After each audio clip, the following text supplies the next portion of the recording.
Graça e paz, povo de Deus, graça e paz, igreja de Itagimirim, igreja do Santa Cruz, igreja aí do centro da cidade de Luiz Eduardo e também aqui as pessoas aqui do Vereda.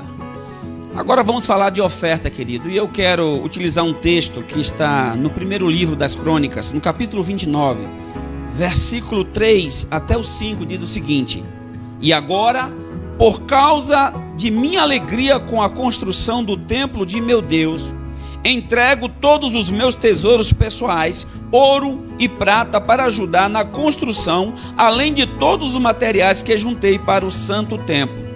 Ofereço 105 toneladas de ouro de Ofir e 245 toneladas de prata refinada para revestir as paredes das construções e para os outros trabalhos em ouro e prata a serem feitos pelos artesãos. Quem seguirá meu exemplo e entregará hoje ofertas ao Senhor? Quem seguirá este exemplo e hoje vai ofertar ao Senhor nosso Deus? Querido, eu penso que essa foi a maior oferta já realizada por um servo de Deus. Pelo que nós vimos aí, pela quantidade de ouro, quantidade de prata. Davi, na verdade, ele queria ter sido o responsável pela construção da casa do Senhor, do templo do Senhor. Mas o Senhor impediu. Mas nem por isso ele deixou de se comprometer com essa obra. Porque ele não somente juntou materiais, todo tipo de material necessário para a construção do templo, como também ele instruiu o seu filho, que realizaria essa obra, e fez a entrega de todos os teus tesouros pessoais. Agora, essa entrega foi feita como? No início do versículo 3 diz o seguinte: E agora, por causa de minha alegria com a construção do templo de meu Deus. A alegria dele era tamanha com a construção desse templo, que ele fez uma entrega de tudo o que ele possuía. Uma oferta feita com alegria, querido. E eu penso que esse é o tipo de oferta que agrada o coração de Deus. Esse texto é muito constrangedor, amados. Se nós pararmos para pensar, ele nos constrange.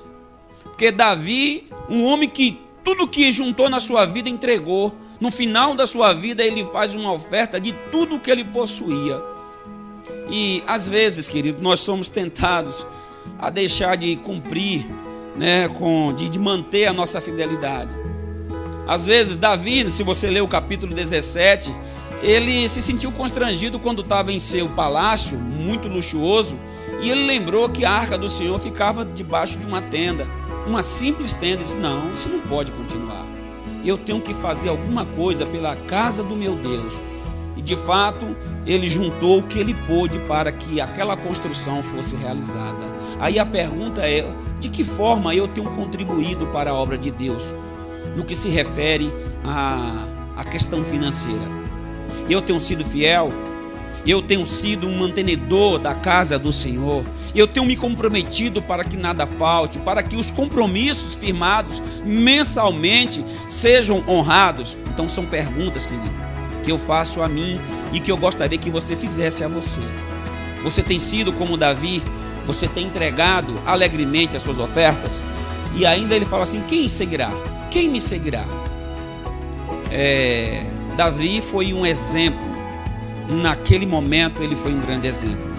E eu tenho sido exemplo nesse sentido? Você tem sido exemplo? São perguntas que nós devemos responder a nós mesmos e ao Senhor.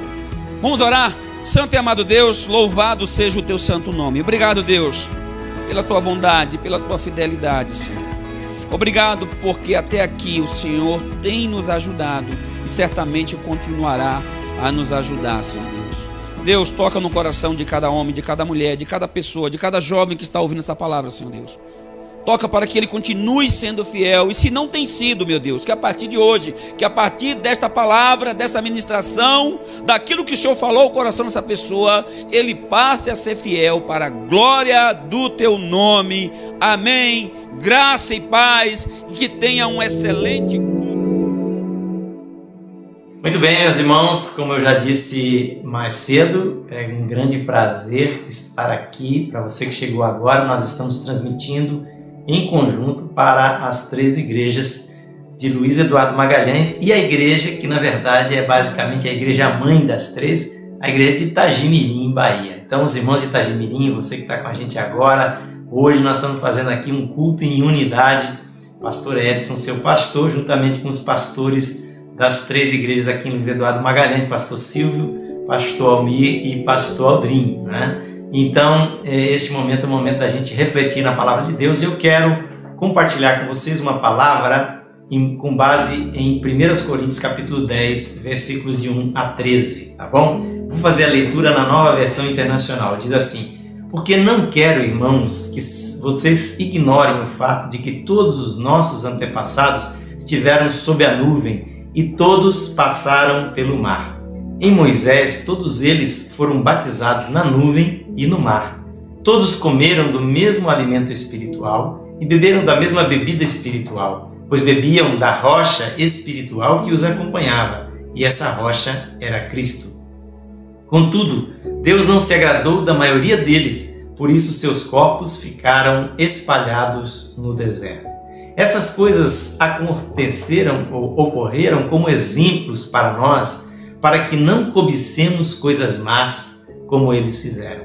Não sejam idólatras como alguns deles foram, conforme está escrito: o povo se assentou para comer e beber e levantou-se para se entregar à farra. Não pratiquemos imoralidade como alguns deles fizeram, e num só dia morreram 23.000. Não devemos pôr o Senhor à prova, como alguns deles fizeram, e foram mortos por serpentes. E não se queixem, como alguns deles se queixaram, e foram mortos pelo anjo destruidor. Essas coisas aconteceram a eles como exemplos, e foram escritas como advertência para nós, sobre quem tem chegado o fim dos tempos. Aquele que cuida estar de pé, ou assim aquele que julga estar firme, cuide-se para que não caia. Não sobreveia a vocês tentação que não fosse comum aos homens, e Deus é fiel e não permitirá que vocês sejam tentados além do que podem suportar. Mas quando forem tentados, Ele mesmo lhes providenciará um escape para que o possam suportar. Oremos.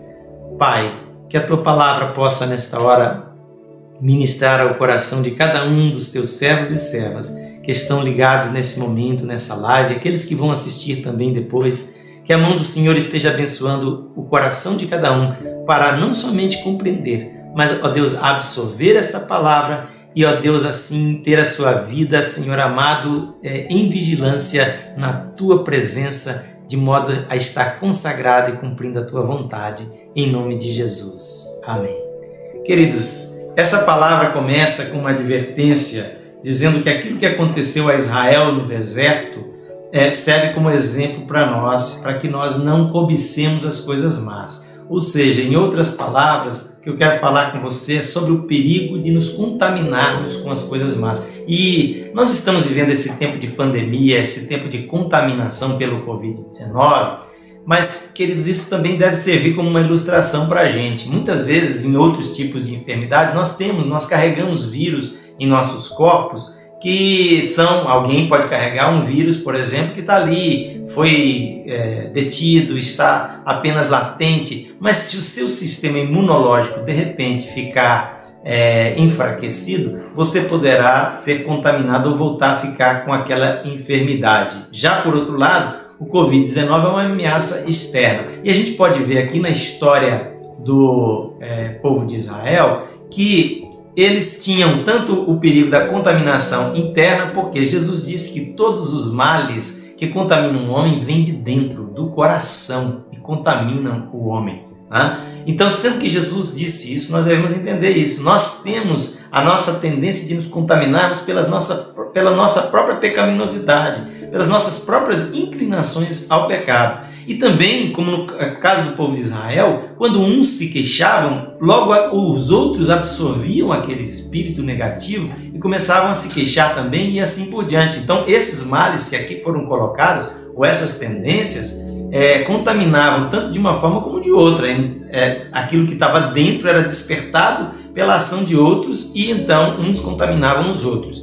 E eu quero falar sobre como nós devemos nos posicionar para evitar a contaminação espiritual e podermos fazer e trilhar corretamente a caminhada que Deus nos chama a caminhar. Amém? Então veja bem, voltando para a ideia, você hoje, por causa da pandemia, todos nós temos que tomar certos cuidados. Nós temos que usar máscaras faciais, nós temos que nos higienizar constantemente as mãos, nós temos que sair de casa, volta, tem que cuidar com as roupas para que não traga o vírus para dentro de casa, etc. Assim também, nós temos que entender que espiritualmente nós devemos tomar cuidado com o perigo de nos contaminarmos, com o perigo de cairmos, como diz aqui, do procedimento ou da vida reta que Deus tem para nós. E o que é que ele fala que nós devemos cuidar? Ele diz assim, olha, cuidado, tudo isso foi escrito como exemplo para que não cobicemos as coisas más. Ele faz um resumo destes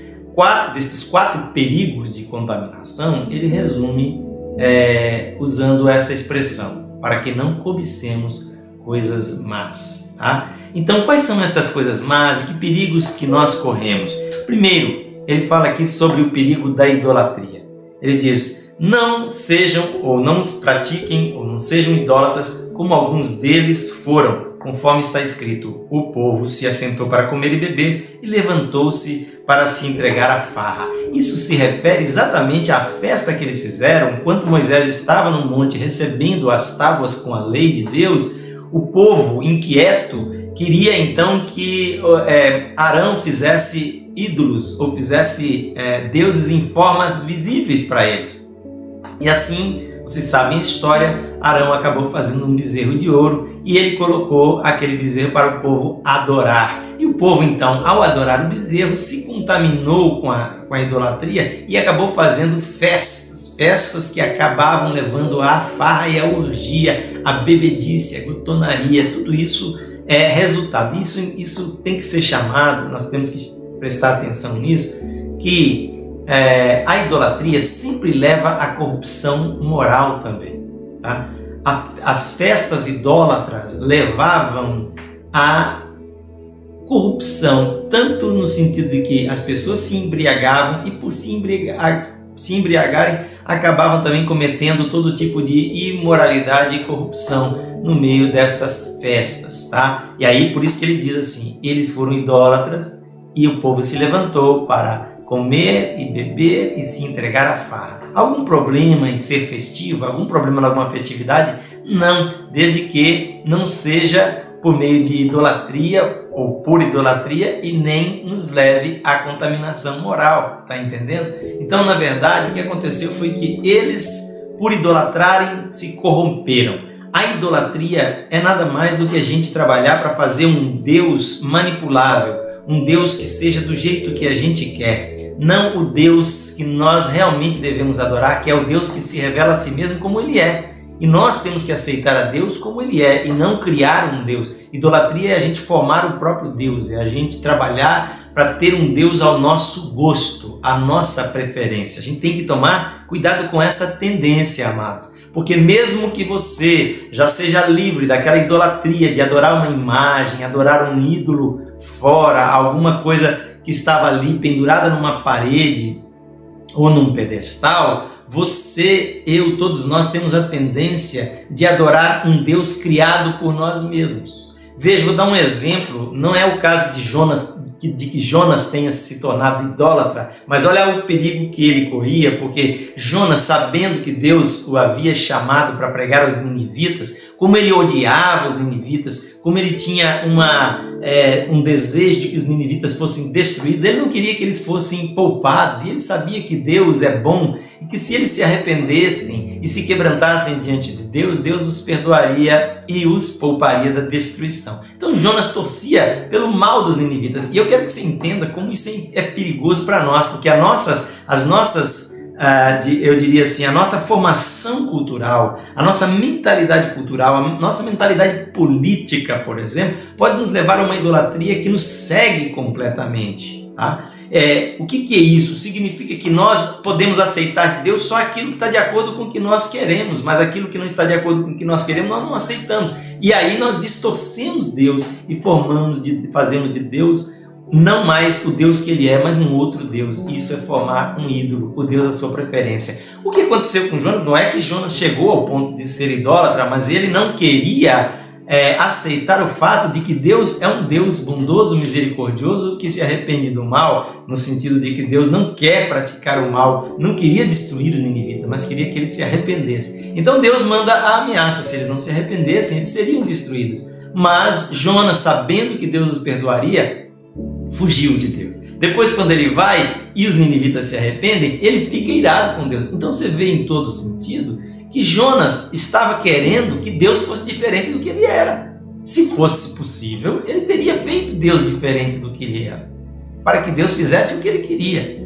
Você está entendendo o que é idolatria? Idolatria é ter um Deus que seja, digamos assim, complacente com os nossos pecados, que aceite aquilo que nós queremos e que, de alguma forma, também castigue ou destrua aquilo que nós não gostamos, né? Os nossos inimigos, nós devemos então maltratá-los, ou esse Deus faria o que quisesse com eles e não os perdoasse. Você está compreendendo isso? Isso é muito importante. Nós todos temos a tendência à idolatria, e a idolatria é distorcer o verdadeiro Deus, colocando Deus da forma como nós queremos. Nós temos que ter um coração quebrantado e entender que muitas vezes Deus não é como nós queremos que seja, mas nós precisamos aprender a conhecê-lo e, conhecendo-o, então amá-lo e entender que ele é perfeito como é e nós é que precisamos mudar. Amém? Então, o primeiro ponto aí, o perigo de contaminação que vem de dentro e também pode vir das influências externas. Inclusive nós estamos correndo risco com isso no Brasil, por causa de uma polarização política muito perigosa que está trazendo uma verdadeira idolatria a certas pessoas, e eu gostaria de pedir aos irmãos que tomassem cuidado com isso. Nosso único Deus e Salvador é Jesus Cristo. Homens são falhos, você não pode comprometer seu testemunho e sua vida por causa de homem nenhum. Todos precisam ser repreendidos e corrigidos nos seus erros, e nós precisamos estar sempre do lado da verdade e do que é correto. Amém? Bom, a segunda coisa que Paulo menciona aqui, que foi um problema para o povo de Israel, é que eles foram contaminados pela imoralidade. Uma coisa está ligada à outra, como eu já falei, mas a imoralidade nada mais é do que viver a sexualidade fora dos propósitos de Deus, a perversão da sexualidade. E ele diz: olha, não pratiquemos a imoralidade como alguns deles fizeram, em um só dia morreram 23 mil. Ora, ele está se referindo especificamente a uma situação que ocorreu em Israel, quando Balaque chamou Balaão para amaldiçoar o povo de Israel. Balaão foi lá e Deus deixou claro que ninguém poderia amaldiçoar o que ele já tinha abençoado. Mas Balaão conhecia os princípios de Deus, e porque ele amou o prêmio, o dinheiro que Balaque iria lhe dar, ele resolveu aconselhar então Balaque a pôr armadilhas para o povo de Israel. E o que ele ensinou os midianitas a fazer? Ele ensinou que Balaque deveria escolher as jovens lindas, maravilhosas, deslumbrantes ali do povo midianita e levá-las para convidar os jovens israelitas para que eles fossem participar de suas festividades idólatras. E estas festividades os levaram à imoralidade, ao envolvimento sexual ilícito com estas jovens. E era o que eles queriam, porque assim eles sabiam o princípio: jamais um crente pode ser destruído pelo poder do inimigo de fora se ele estiver sob a proteção de Deus, mas o próprio cristão pode destruir sua vida espiritual se ele se afastar dos princípios de Deus. E ali então Balaão ensina Balaque o seguinte: olha, não tem poder nenhum que possa amaldiçoar esse povo, mas esse povo sozinho pode se colocar debaixo da maldição se você os levar à idolatria e à imoralidade. Gente, nós temos que tomar cuidado. A imoralidade é uma coisa vigente na nossa cultura.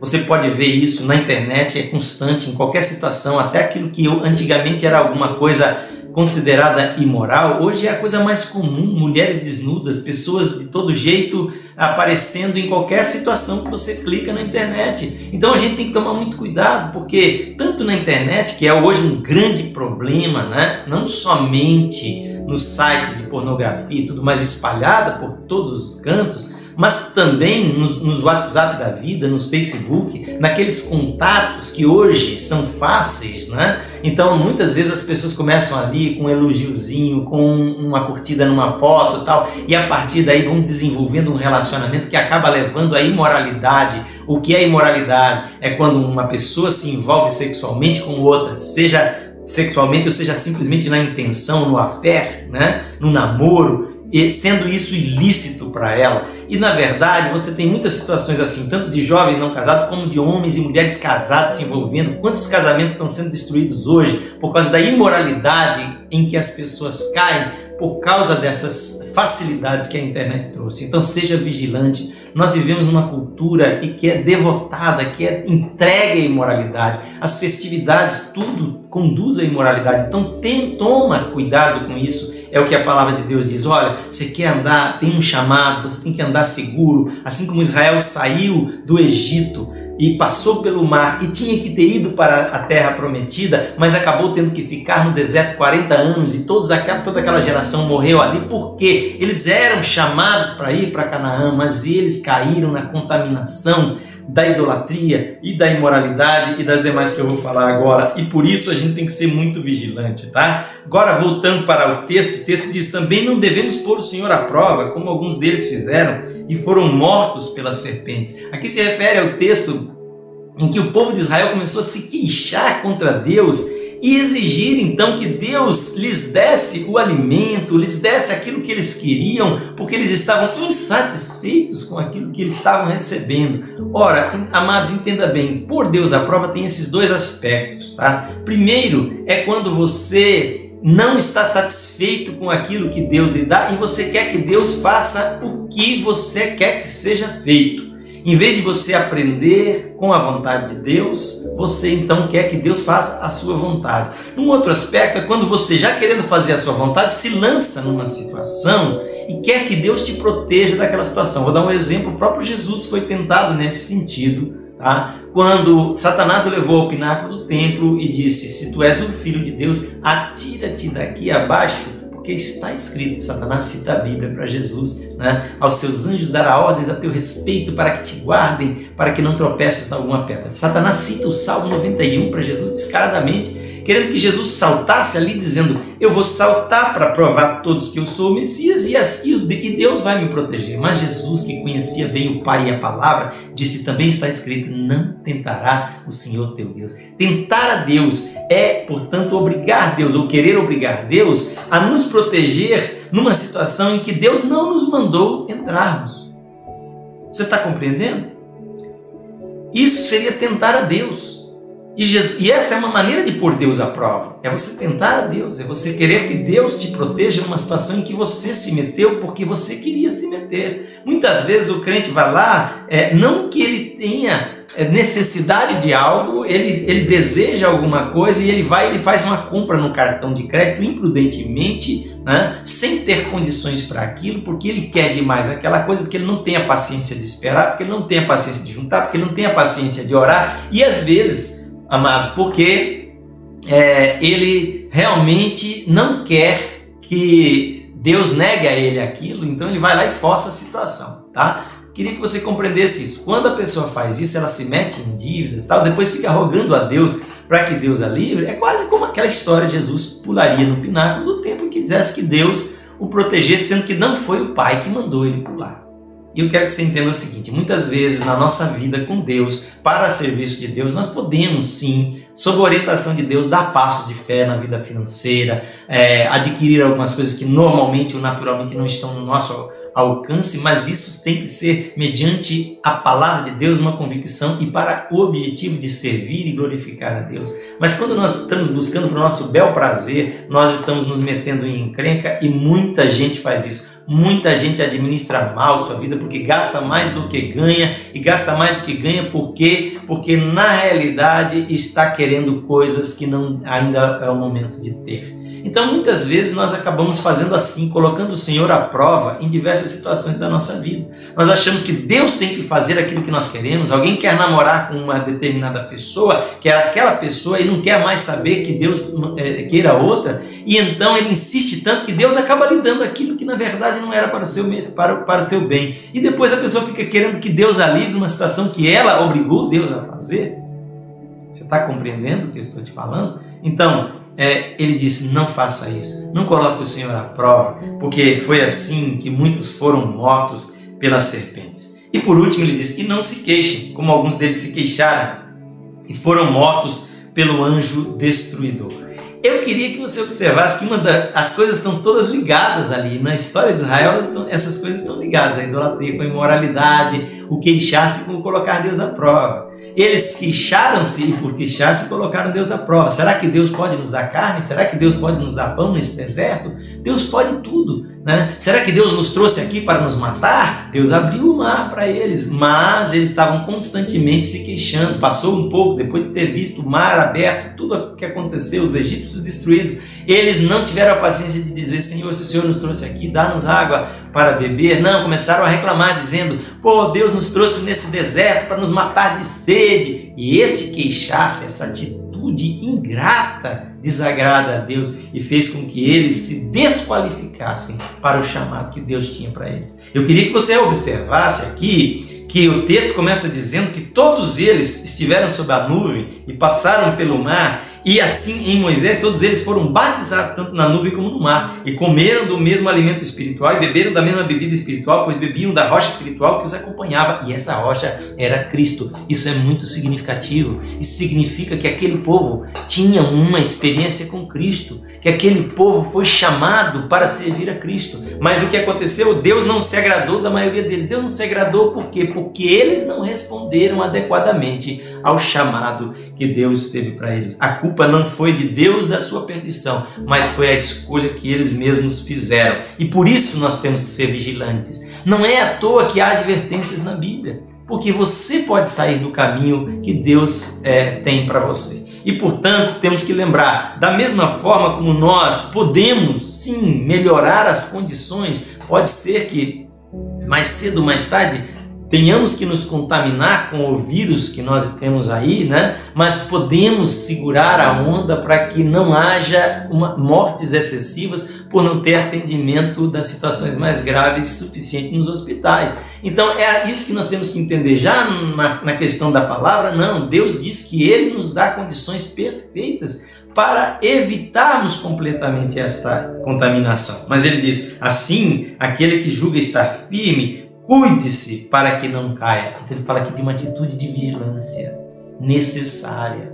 Não é porque você é um cristão, não é porque você foi batizado com o Espírito Santo, não é porque você está tendo devoções e lendo a Bíblia que você está isento de pecar. Você precisa ter uma atitude de vigilância e tomar cuidado com estas fontes de contaminação. A idolatria, a imoralidade, a prostituição. Você tem que tomar cuidado com a atitude que muitas vezes nós temos de colocar Deus à prova e também com a constante tendência que nós temos de nos queixar. Quando não chove, queixamos. Quando chove, queixamos. Quando está calor, queixamos. Quando está frio, queixamos. Nós temos essa tendência de nos queixarmos de tudo. E Deus, então, se aborrece disso. Qual é o antídoto para essa tendência de nos queixarmos? É sempre termos gratidão a Deus por aquilo que temos. É aprender a viver contentes com aquilo que Deus nos dá, é valorizar tudo aquilo que temos recebido. Cada dia você agradecer a Deus pelo ar que respira, pela água que você bebe, pela roupa que você veste, pela casa que você tem, pelo pão que você come,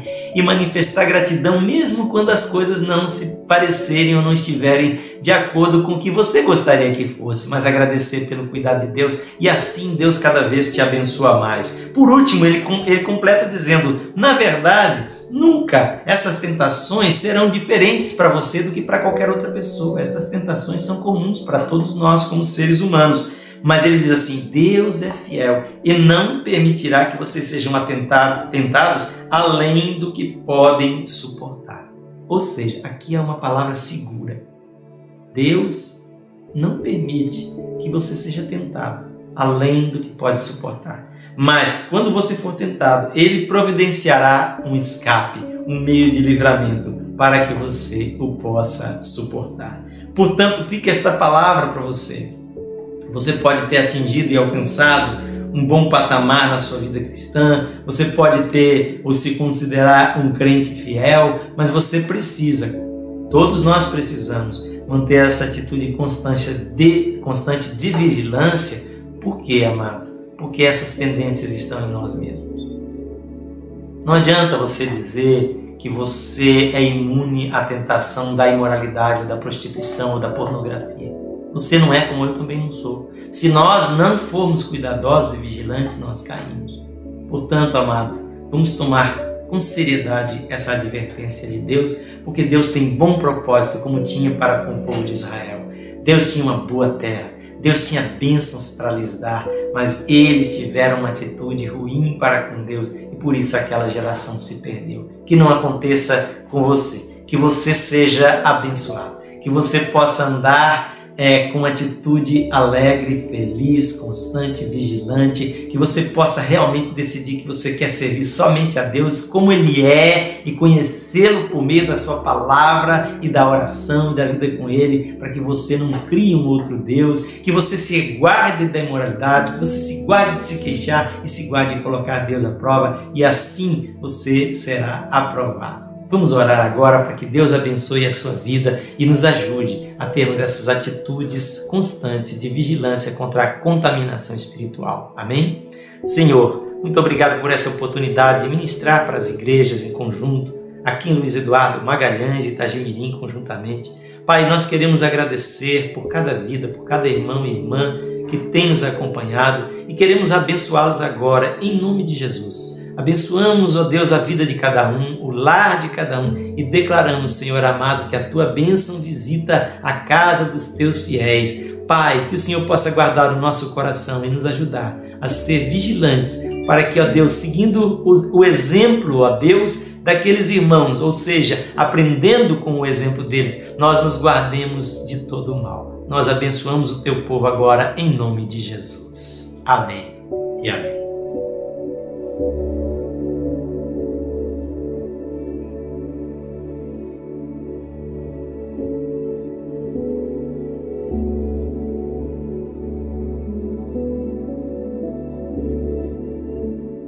Amém, queridos? Graças a Deus, né? Palavra abençoada. Creio que você foi edificado, você que está aí nos acompanhando. Vamos orar. Se puder colocar a mão no seu coração, agradecer a Deus.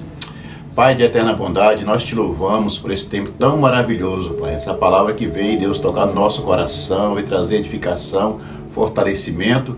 E eu quero orar, ó Deus, por todos os irmãos, amigos, pessoas que têm nos acompanhado nesta noite. Ó Deus, através do YouTube, que o Senhor abençoe, que o Senhor os fortaleça. Estamos vivendo dias difíceis, Pai, mas nosso socorro vem do Senhor. Eu quero abençoar, Pai, cada família, abençoar, ó Deus, a nossa cidade, abençoar a nossa nação. E continue conosco, Pai, no decorrer desta noite, essa semana que se inicia, em nome de Jesus. Amém, queridos. Deus abençoe.